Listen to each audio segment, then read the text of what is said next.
Good afternoon বন্ধুরা। আজকে দেখো কি রান্না করছি। মানুষজন তো থাকে। চিংড়ি দিয়ে কচুরমুখী, এখন কাটি কচু যে যা বলো, তেলাপিয়া মাছ। এটা হলো আলু দিয়ে ডিম চচ্চড়ি। কে কে ভালোবাসো কমেন্টে জানিও। আমরা করি, এখন আর হয় না ঠিক মতো। ভাতও হয়ে গেছে, জলটা অনেক নেমে গেছে। অনেক মাছ এসেছিল জানো বন্ধুরা, এখনও আছে তেলাপিয়া মাছ ভর্তি ভিতরে। এই দেখো সব দেখছে বাচ্চাগুলো।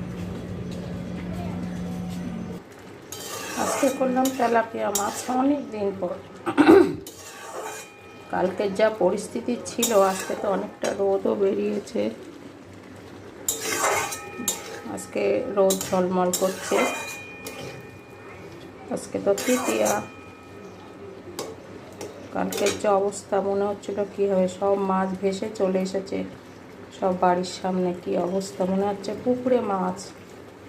সকালে উঠে দেখি গেটের নিচে জল ছিল, কিন্তু খুব মাছ ছিল। এখন তো অনেকটা শুকিয়ে গেছে।